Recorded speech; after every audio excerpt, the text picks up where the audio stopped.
At the beginning of the story, Yao was a struggling novelist who began writing a modern-day romantic fantasy at her editor's demand. In her story, she imagines herself as an it girl who can captivate any rich man with her beauty as long as they look into her eyes, and is on a mission to ruin a cheating rich man's life on his wife's demand. Meanwhile, at the same club, a con man named Chen was on a mission to retrieve his target's blood by using an auto-shattering glass. Things take a twisted turn when the drugged drink that Yao was going to use gets swapped with this glass, and Yao's target breaks free from her spell thanks to the injury. Chen still manages to trip and injure his target to retrieve his blood, but things begin to look ugly for Yao as a bunch of wannabe men in black follow after her, and she's only saved when Chen pushes her to a wall and they fake a kiss. As soon as she's safe, she pushes him away and calls him a weirdo and makes her escape. Later, she returns home to join her partners in crime, Shen and Ji Cheng, and they celebrate their victory. Meanwhile, Chen makes his appearance at a billion-dollar company, claiming to be the chairman's missing son, Cheng, who allegedly died in a house fire a few years ago. The chairman doesn't believe him, but he proves it with a DNA test, using the blood he took from his other son that night before. Once his identity was proven, Chen uses Cheng's mother's will to become the company's CEO, but there was a catch. He needs the necklace with her seal to make it happen, which he doesn't have, and he has to do so within a week. Meanwhile, Yao's team receives a job offer to retrieve this necklace from him, and she swears to make him cry once she recognizes him as the weirdo from the club. The following day, while calculating where this necklace might be, Chen recalls how he was playing with Cheng when the fire broke out, but only survived because he was hiding in a closet. The fire took away Cheng, his mother, and Chen's father, and Quinn later discovered a cufflink at the site. This, plus the silhouette he saw from the closet, made him believe that the attack was deliberate, so now he's returned with the idea of revenge. He further recalls that Cheng gave his mother's necklace to his childhood sweetheart and decides to find this girl. Meanwhile, after visiting her comatose mother, Yao heads to a climbing gym and targets Chen with her magic charm, only to be completely thrown off when it doesn't work. While she loses sleep over this, Chen's team uses an online poll to shortlist girls who grew up on Chen's island, and Yao applies to this since she luckily spent her entire childhood there. On interview day, Chen notices her and instantly crosses her name off the final list since she finds her feisty, despite all her answers being correct thanks to Ji Cheng's hacking skills. When she protests against this, the guards kick her out. However, she makes a flashy comeback later when the other candidates struggle to correctly answer Chen's questions, and after calling him a spineless playboy, answers his question correctly, proving that she indeed is the girl that they've been looking for. She played hard to get and leaves the gymnasium at once, and the speechless Chen follows right after her. Once outside, she spots some thugs and assumes it's the work of her dependable friends who hired these actors to make her look like a damsel in distress for Chen to rescue. However, things take an ugly turn when these guys turn out to be real thugs sent by the last guy that she's scammed. Luckily, before they could do any harm, Chen comes to her rescue and beats them all up before handing them to the police. Charmed by this, Yao later thanks him while she bandages the injury on his arm, and Chen apologizes for his behavior at the nightclub. The following day, Chen arrives at Yao's flower shop and takes her out on a date with hopes of getting his hands on the necklace that he assumes that she's wearing. However, even after insisting that she wears a revealing neckline and dancing together with the lights out, he's only disappointed to find that there's a different necklace. His night is ruined even further when the rich narcissist Shang Si, who is under Yao's spell, crashes their date with a display of fire, something that triggers Chen's trauma from the past. Unable to deal with it, he flees from the restaurant, and the next day, Yao asks him out on a swimming date in hopes of either seeing him wearing the necklace or finding it in his locker, only for her plans to get ruined by his full-body swimsuit. This further takes the wrong turn when her legs begin cramping in the cold swimming pool, and Chin has to rescue her and take her to the hospital. There, while waiting for medical aid, Chin finds out about her mother and how she hasn't woken up in the last 10 years after suffering a car accident, and also covers Yao's eyes when she feels frightened by the cannula. Later, when he drops her off at home, Yao forces Ji Cheng to escape through the window and tries to get Chin to leave as soon as possible. However, he insists on staying until she's better, with the ulterior motive to look for the necklace at her house. Meanwhile, Chin's sidekicks, Son and Jiang, who are observing the scene from afar, spot an almost naked Ji Cheng entering the shop, and Song decides to hold him back.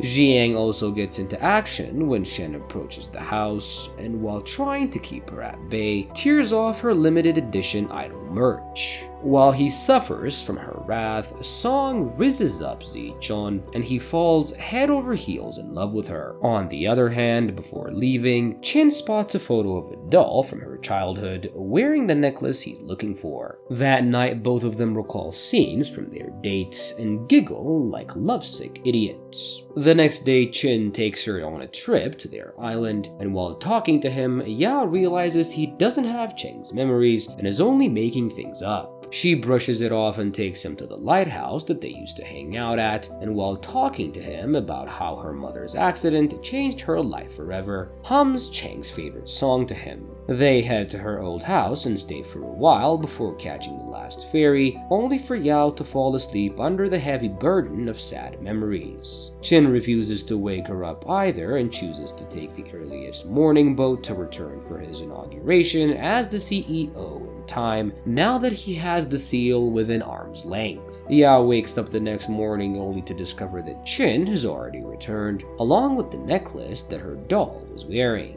This is when everything starts to make sense to her, and she realizes that he's an impostor who's posing as Cheng. With this discovery, she crashes his inauguration ceremony. However, now that Chin was rich, he instantly falls under her love spell and kisses her before she gets to reveal the truth. As this news makes headlines, Yao returns home and her team finds out about Chin's true identity. On top of it all, their mysterious client turns out to be Cheng's evil uncle, who offers to continue paying Yao in exchange for information on Chin's actions, an offer that she accepts. That night, Jiang arrives at the flower shop to offer a check to Yao in exchange for the necklace, but she takes the matter to Chin, who was waiting in a car outside. She takes advantage of her superpowers on the poor, smitten man and forces him to continue dating her. The next morning, Chin's attempt to become one of the company's directors fails thanks to Cheng's uncle, and this infuriates him since he must land this position if he wants to find out who the custom-made company-offered cufflink he found at the accident site belongs to. Later that day, with Shen's help, Yao bombards Chin with cute stickers of herself as she asks him out on a date. Meanwhile, Chin struggles to fathom her cuteness and struggles to find the best way to reply. He seeks Jiang's help, only for him to delete her contact number and deduce that Chin's newly found obsession with Yao has something to do with the inheritance money he has received. However, before they can conclude anything, Yao shows up and forces Chin to take her to a planetarium for their date. There they hold hands like a normal couple, mess around with space merch, and take funny photos. Later, when they observe the star show, Yao takes Chin's phone to confirm their relationship on the chat app, enabling them to see each other's info. Later, he accidentally exposes the burn marks on his hand, making Yao wonder if he really is Cheng, but she brushes it off and sticks a sticker of a nebula on the scar, stating that whenever she looks at it, his scars remind her of how beautiful the galaxy is. The next day, Yao prepares a lunchbox for Chin and heads to his workplace. After he finishes the garbage food with a forced smile on his face, he leaves the room to observe her on the CCTV. True to his suspicion, she looks into his files and finds a ticket for tomorrow's flight and takes a picture of it. While she wonders whether he plans on leaving and feels anxious about it, Ji Cheng sends this photo to Cheng's uncle, who suspects that Chin was fleeing with the company's money, especially since the funds in his accounts have been transferred to Song. With this info, he takes the chairman to the airport. Meanwhile, Yao rushes to the airport as well in hopes of finding Chen before they do. It turns out that Chen was only meeting with a potential billionaire to invest in their company, and he ends up winning their chairman's favor instead.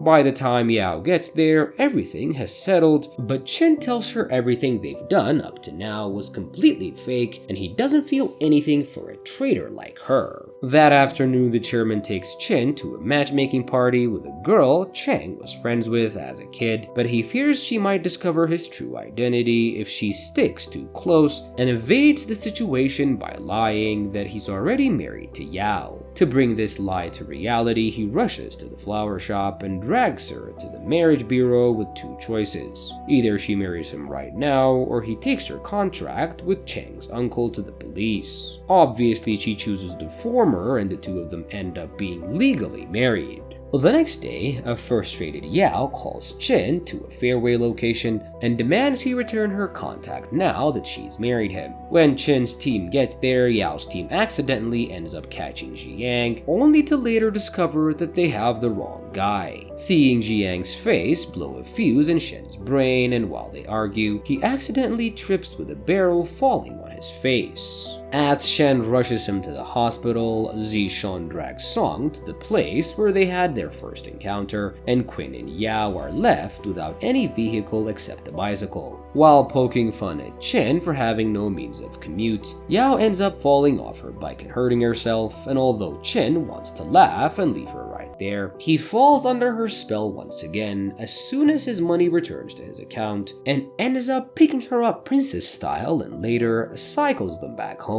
Now that her charm was working on Chen again, Yao pesters him by showing up uninvited and demanding he return the contract to her. However, Chen pulls the Uno reverse card on her and pushes her against the wall, asking whether she'd like to sleep with him, which embarrasses her and she leaves immediately, much to his amusement.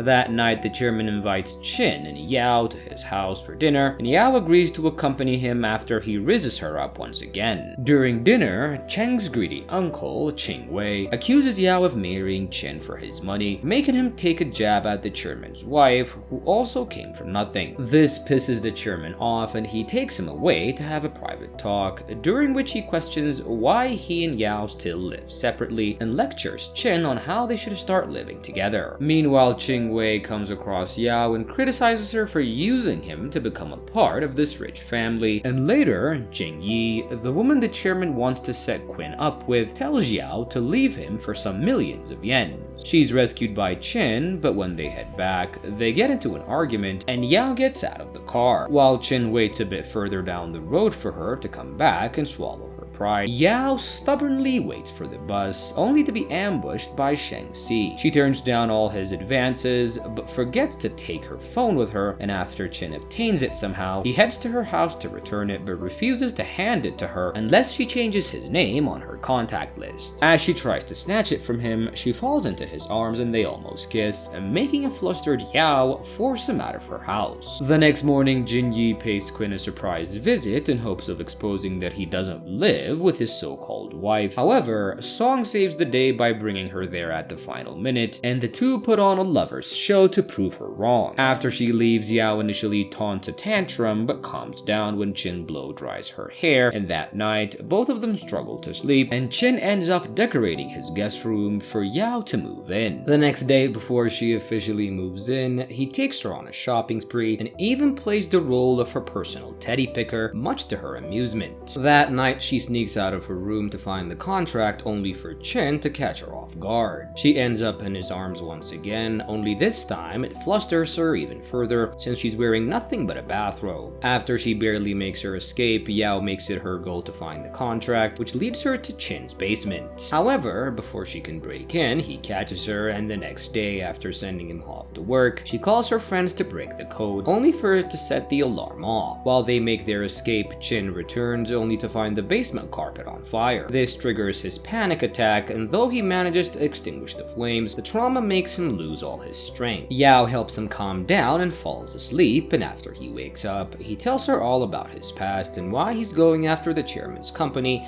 to find the culprit who took his father from him. Yao is touched to learn all of this and agrees to help him, and the next morning the two sign a 1-year marriage agreement after Chen returns the contract to Yao and she tears it off. Sometime later, Sheng Si offers Yao's agency a job for 1 million yen, but she turns it down. On the other hand, Chen closes in on signing the contract with Joseph, the international mandate, and welcomes him and his wife to China. Yao, who's made all the arrangements for their welcome, ends up embarrassing Chen without even trying by making it all seem extra, leading to an argument between them. This argument causes Yao to lose the cover for her eyes, and Joseph ends up falling under her spell. As he simps for her all evening, Chen finds it unpleasant and tells him to return to where he came from. Following this, Chen is blamed for sabotaging a multi-billion-dollar deal, and Yao feels bad for him. To make matters right, she visits Joseph at the hotel, only for him to instantly attack her with ill intention. She barely makes her escape through the balcony, which Chen catches sight of, and as she runs out of the room next to Joseph's, Chen rushes upstairs and embraces her the moment he finds her, much to everyone's surprise. Following this, tension continues to grow between the two of them, and Yao decides to break their marriage contract and pay him the 1 million yen penalty instead. For this reason, she takes on Sheng Chi's job offer. However, when she finds that he's the one behind the anonymous bidder, she tries to walk away, only to trip and fall into his arms. Jing Yi, who was spying on them, takes a picture of this scene and posts it online, bringing a swarm of reporters all around Yao. While she struggles to counter their interrogation, Chen rushes to her aid, embraces her in front of everyone, and announces their upcoming wedding ceremony. As the wedding preparations begin, Chen takes Yao to select a wedding dress for herself, only to be left completely in awe of her beauty once she wears one. He drapes a veil on her head to hide her eyes and promises to protect her from the effects of her charm in the future. The night before the wedding, Yao visits her mother and tells her that she wishes she could be there to watch her wear her first white dress, while Chen stares at his plot board and takes in the huge step he's taking. On their wedding day, Sheng Si overhears Shen calling Yao's wedding with Chen a contract agreement, and Jing Yi steals the USB holding something that Yao had presented as a surprise for Chen. However, after she walks down the aisle with her hand in Chen's hand, she instead plays him Cheng's favorite song on a piano, the one that she hummed to him on their previous trip, and makes him almost tear up. After this, as the two of them exchange their vows and rings, Ji Cheng receives a call from the hospital about Yao's mother suddenly deteriorating condition and runs up to her to inform her about this. Hearing this, Yao instantly runs out of the wedding hall, dropping the ring Chen was about to put on her finger in the process. As the two of them abandon the ceremony and rush to the hospital, Chen calls a famous doctor from overseas and performs a dangerous but life-saving surgery on her mother. Meanwhile, Yao leans on Chen's shoulder and cries and apologizes for sabotaging their wedding. Later, once her mother was out of danger, Song discovers that the date of her accident coincides with the day Cheng's house was set on fire, and they start believing that there's a connection between the two. On the other hand, news about the runaway bride makes Chen's company lose a hefty amount of money, and he's forced to wager his position as the CEO against the claim that he'll make twice as much money if he wins the bidding for an upcoming resort project. Meanwhile, Yao goes to live to clear all the misunderstandings about the reason why she ran away, and gets emotional when the visitors start bashing Chen, something that he overhears. Just as her outburst wins the fangirls over, he walks into her room, making her livestream immediately, and puts the wedding ring around her finger. However, just before he kisses her, Yao realizes that the stream is still ongoing,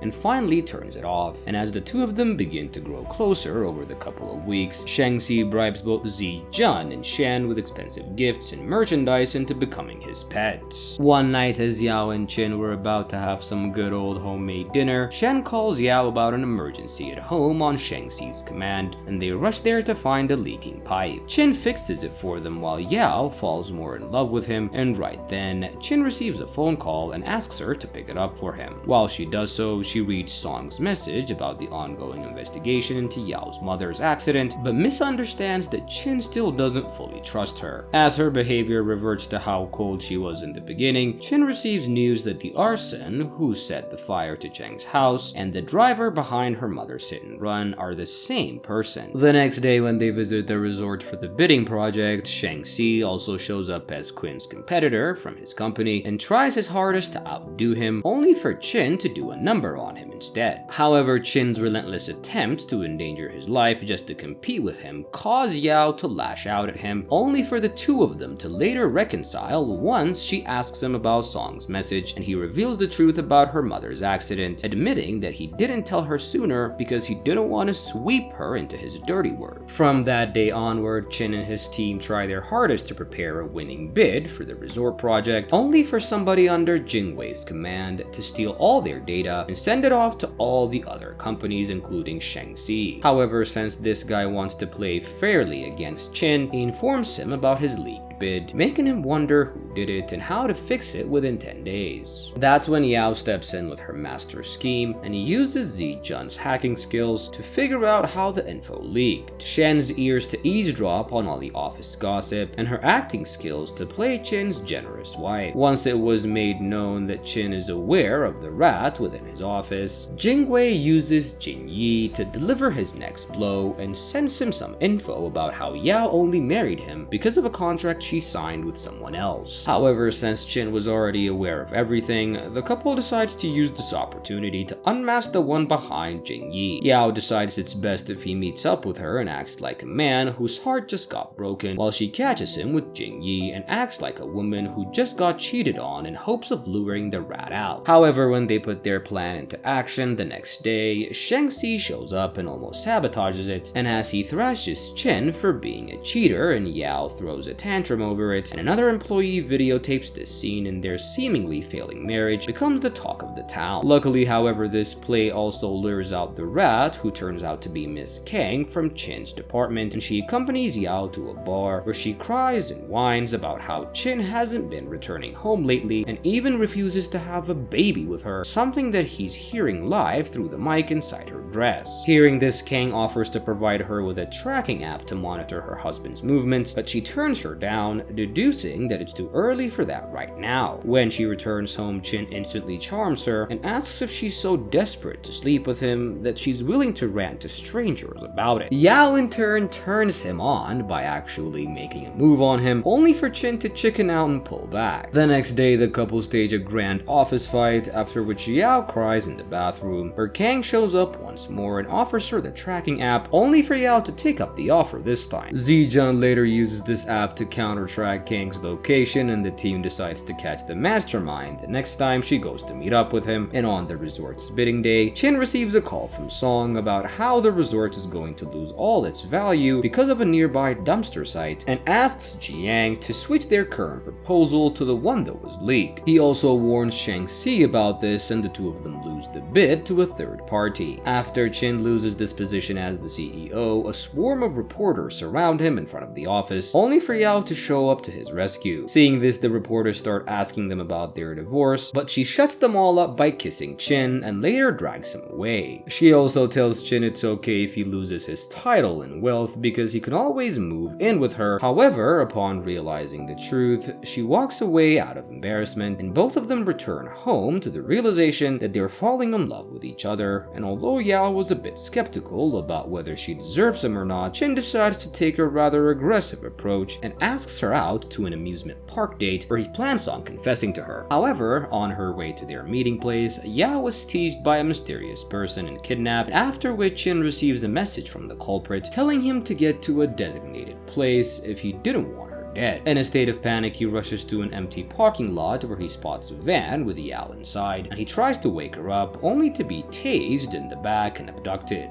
The one who kidnaps Qin and Yao turns out to be none other than Miss Kang, who wants to use them as leverage to clear her name of any consequence. However, right after she calls the chairman and warns him about it, the person who set the fire 15 years ago rids her of her life and takes the van containing the couple. They wake up the next morning locked inside a cargo container and try to break free, but to no avail. Meanwhile, their friends investigate the kidnapper through CCTV footage, eventually locate the rented van that drove them to the seaport. They immediately make it to the port, but are left completely baffled to see the never-ending numbers of containers, only for Shang-Chi to step in with his motorcycle gang and drone cameras, and Qin, who'd barely kept himself awake inside the suffocating box, overhears the ongoing commotion. To bring their attention to them, takes the daring step to set fire to his coat using the lens of his watch. As soon as the fire catches, his past trauma gets triggered and he collapses in Yao's arm, and by then she's also awakened by the smoke and tries to comfort Qin until the two are rescued by Shang-Chi. Yao wakes up sometime later in a hospital room and rushes out to ensure Qin's safety, only to find him alive and well. While he flirts with her, the chairman visits him and says he's glad to see him doing well, and meanwhile, Yao reveals the truth about her eyes to Shang-Chi, and he realizes he doesn't really like her, but he is merely under her spell. After spending time together at the hospital as a couple in love, Yao and Qin move back home, and sometime later, the chairman decides to appoint his son to the company's board of directors and prepares a ceremony for his inauguration, which requires him to light a beacon of fire, something Qin is too terrified to do with a straight face. In reality, however, it's Jing Wei's plan to embarrass Qin in front of the audience, as he's aware of his PTSD thanks to his recent hospital admission. Unfortunately, all his evil plans bite the dust when Yao walks up the stage and helps Qin overcome his fears. She later takes him home and nurses him back to good health, much to his gratitude. The day he assumes his new position, the first thing Qin does is find out who the cufflink he had kept from the day of the fire belongs to, only to learn that it belongs to none other than the chairman. That night, Yao surprises Qin by taking him to the seaside, where she lights up fireworks for him, helping him overcome his fear of fire one by one. The next morning, as she visits her mother in the hospital, the unthinkable happens, and she wakes up from a coma, and a few days later, she takes her friends and Qin to meet her, and her mother feels delighted to know that her daughter ended up with Chang after all these years. Later, as he takes her on a walk, he promises to be there for Yao and protect her forever. By the end of the weekend, Christmas arrives and the couple celebrates it with their friends, and after the small party at the flower shop, Qin takes Yao to the city, where he surprises her with a human-sized snow globe and apologizes for their long-ruined amusement park date, and Yao, who was half drunk, is so happy to see this, and she kisses him on the spot. Later, the couple return home and make love for the first time. They wake up in each other's arms the next morning, and later have some breakfast together. As Qin slowly grows more and more clingy, Yao asks who the real Qin is, the arrogant prick from before, or the needy little boy she's seeing right now. He doesn't mind it, but continues to cling to her and even removes her bed from her room, so she has no choice but to sleep next to him, something Yao secretly loves. The following day, she asks her mother, who used to help at Cheng's house, about the arson from 15 years ago, and she explains how it happened right after the chairman, Cheng's father, came to visit his family, and she had to leave because the gas was suddenly out. That night, the couple visits the chairman's house in hopes of discovering the other cufflink, confirming their suspicion. However, Qin was left emotionally bothered when the chairman tries to act like a father and even admits to missing him and having a room in his house where he has kept all his toys from years ago. He ignores it, and as soon as everyone falls asleep, searches the attic for the cufflink with Yao, and the two end up finding it, proving that the fire was his doing. A few days later, while Yao was visiting her mother at the hospital, Qin's team finds out that the one who kidnapped them was the same man who set the fire to Cheng's house and crashed into Yao's mother's car 15 years ago. Learning this, Qin immediately realizes that his next target would be Yao and her mother, and he rushes to find her at the hospital after failing to get his calls through. Meanwhile, the man was already at the hospital and has set fire to Yao's mother's room with her still inside. Qin gets there a little too late and feels repulsed to even enter the burning room. However, his will to save Yao overrides his fear, and he manages to save them both, only to be struck by a flame later. As he loses consciousness, Qin's memories from 15 years ago resurface, and he realizes he isn't Qin but Cheng, the real son of the chairman and the little boy who fell in love with Yao as a child.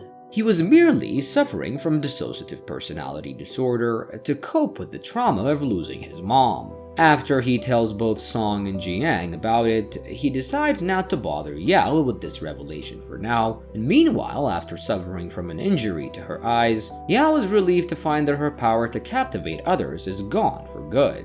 However, this later makes her paranoid, and she wonders if Chin wouldn't love her anymore, and this is proven to be false when he still embraces her at night and confesses that he loves her. The following day, after having a chance confrontation with the chairman at his mother's grave, Chin decides to meet with him at his request. Unfortunately, however, the chairman's car suffers a horrifying collision on his way right after he discovers a bug in his car. The driver dies on the spot and the chairman suffers excessive damage to his skull, barely surviving himself but ending up in an indefinite coma. Chin visits him at the hospital and is visibly upset now that it's proven he was never the mastermind behind his mother's death.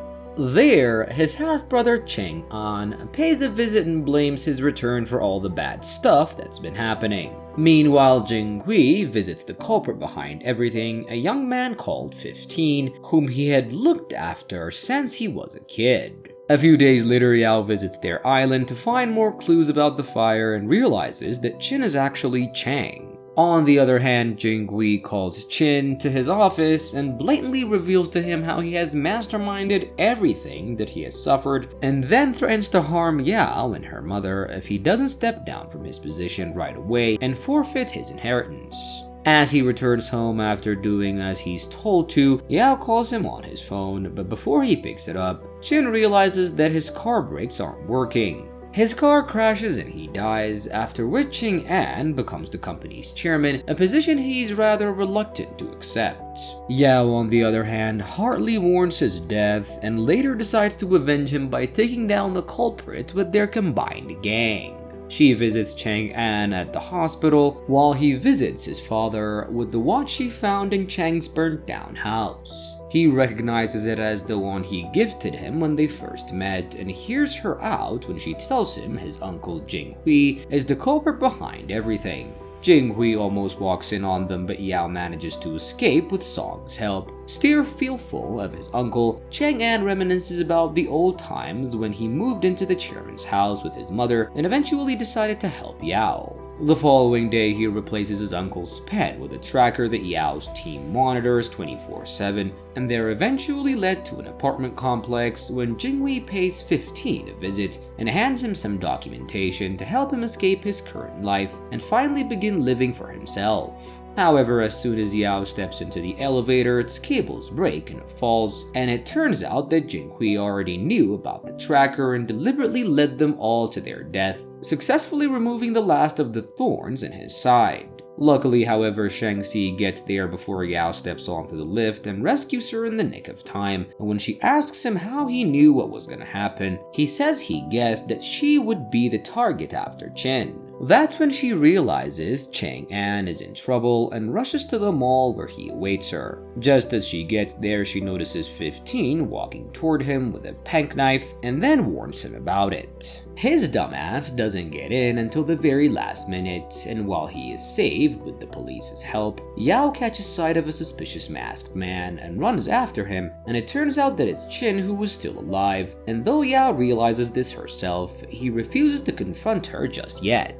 The gang captures Shang-Chi later and forces him to reveal Chin's whereabouts. Upon learning that he's staying at a hut on their old island, Yao visits him and after lashing out at him, hugs him and the two reconcile, and Chin explains how he barely escaped his death with Shang-Chi's help, but he chose to keep quiet so he could find clues against Jinghui, and then help the police catch him before he could come back to her and put her in harm's way. Upon hearing this, Yao embraces him and tells him not to worry about her since she's there to help him. The following day, after Jinghui helps 15 escape, Chin, Yao, and the gang arrange a meeting with a witness from 15 years ago who saw the culprit who set the fire. At the club, the couple reminisces about their first meeting, and after flirting a little bit here and there, gets down to business. However, before they even meet the witness, 15 gets there and kidnaps him, and the it couple drives after him. However, before they can do anything, 15 falls to his death along with the witness, rendering them without a smidge of evidence. Later, while watching the CCTV footage from the club, the gang finds that the witness slid a USB into someone's pocket while being dragged away. However, unfortunately for them, this guy is the same guy who Yao scammed on the day she met Chen, and they lose all hope to ever attain evidence. However, when she calls him, he invites her to meet him on the day of Jinghui's inauguration as the company's new chairman. The night before the big day, Yao tricks Chen into drinking some water loaded with sleeping pills and decides to handle things on her own. On D-Day, the gang leads Yao's target into a room with her. However, even when she gets him alone, he refuses to give her the USB for any amount of money because even greater than his greed is his hatred for her, something he won't be putting aside. Meanwhile, Jinghui catches wind of this and orders his men to capture Yao's gang and locate her at once. Luckily, however, before things get completely out of hand, Chen arrives with a dagger in his hand and points it against Jinghui's neck, forcing him to head to the rooftop with him, and there, right before he sends him to his death, Yao arrives with the police and reveals that she got the evidence after reminding her target of his daughter and how disappointed she'd feel in him after knowing he'd helped a criminal escape. With this, Jinghui is finally captured and condemned, and Yao and Chen live happily ever after. Back in the real world, Yao completes her story and sends it to her editor, who decides to publish it despite receiving some backlash for the plot's predictability and the hefty number of coincidences. However, he does suggest using another editor's help to improve the plot, and like some fairy tale twist of fate, this editor turns out to be Chen. And this is where Yao and Chen's battle of wits end. Leave a comment down below to let us know which story you'd like to see next. Also, make sure to like and subscribe, and I'll be seeing you guys on the next video.